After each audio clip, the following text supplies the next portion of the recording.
Now, what has collapsed faster, the border or Biden's popularity? Well, the border has been effectively open since January 20th, and it's gotten progressively worse. But Biden's slide downward has been even more stark. A new poll by Pew shows his approval went from 55% in July to 44% in September. Meanwhile, his disapproval numbers went from 43 to 53. All told, that's a negative swing of 21 points in just 2 months. Now, these findings track what Gallup had reported earlier. And worse for him, he lost 13 points among Democrats and Democrat-leaning independents. It's not just about Afghanistan, though. It's about everything. Inflation, unemployment, gas prices, we all see those, and of course, the border. And what's the official White House reaction to this news? We're in the middle of navigating and weathering storms and dealing with crises. That's what people were elected him to get through. Well, all of these storms are of his own making. Most obviously, the breakdown at our border. For more than 2 decades, a small group of us warned Republicans about doing any immigration deal with the Democrats that doesn't believe in border enforcement. Heck, they don't believe really in borders at all. We see that now. Of course, at the time, we were called xenophobic and anti-immigrant, and that's just by the Bush people. Turns out, though, we were actually right. There is no way to see the footage from Del Rio as anything but clear evidence that the Democrat Party has completely surrendered to the open borders lobby. Under Biden, our border has just become one giant migrant campsite. It's filthy, squalid, with hundreds more arriving every day. The AP spilled the beans about the fact that few are actually being returned to their home country. Haitians have been freed on a very, very large scale. In recent days, one official said, and Tuesday, the official who was not authorized to discuss the matter spoke on the condition of anonymity, put the figure in the thousands. But again, that's not good enough for the Democrats, who are open borders radicals. They want more lawlessness. They want even less border security, and they want immediate resettlement into the U.S. of anyone who sets foot on our soil. Thus, they reach for their favorite security blanket, which is race. Haitian lives are Black lives. And if we truly believe that Black lives matter, then we must reverse course. The Biden administration must immediately and indefinitely halt all deportations of Haitian migrants.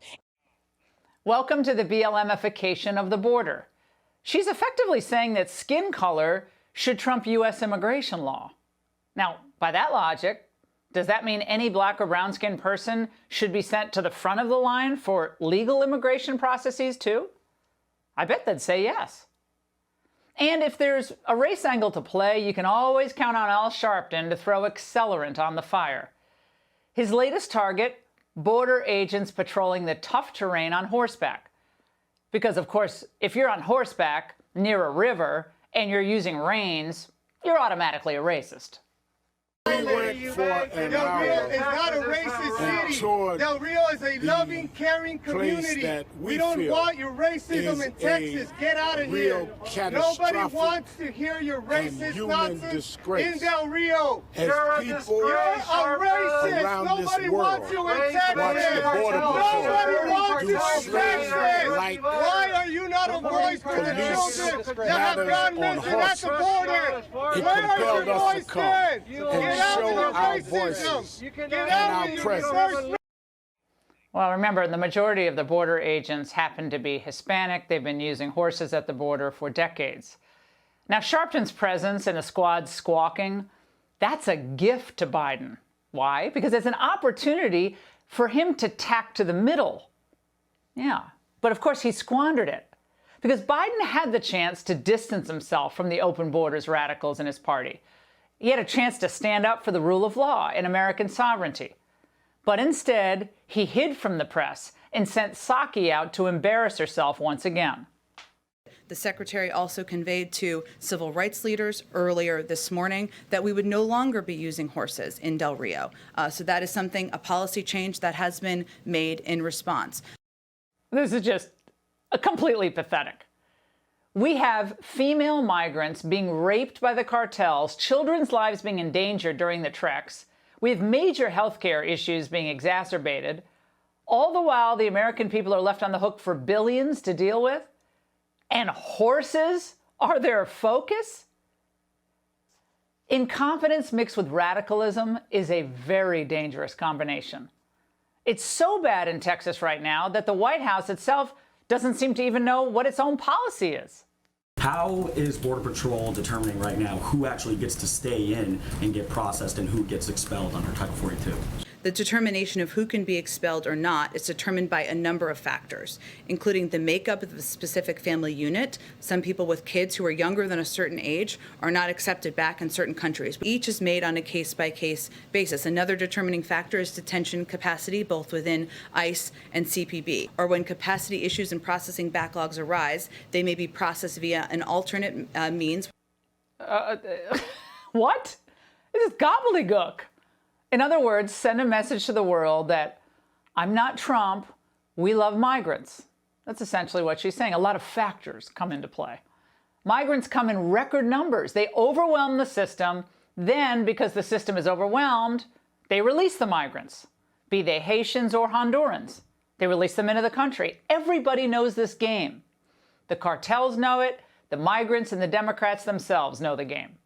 And now, as we see from those polls, so do the American people. This is not going to end well for America or the Democrats. On everything from the budget to the border, the White House should be standing with the people like Joe Manchin and Kristen Sinema. Democrats in the middle. Doing so would reassure Americans and actually help his approval numbers. Now, looking back, we see that it was a colossal mistake when early on, Biden didn't make it clear to the squad that his administration would not be held hostage by them. Giving in to their threats only made the squad angrier and more radical. Now, when Democrat voters rejected Bernie and Warren, remember, in the primaries, and they supported Biden, the Democrat voters were rejecting socialism and open borders and racial polarization. They didn't want that. But now, with a weakened Joe Biden, cowed by the lunatics in his own party, that's exactly what those voters are getting.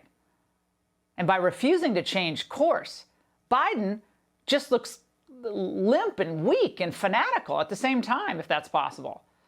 The political fallout is so dire that it's even spilling over into the Virginia governor's race right now. And yet, they just keep hitting the accelerator. This, my friends, is the definition of insanity.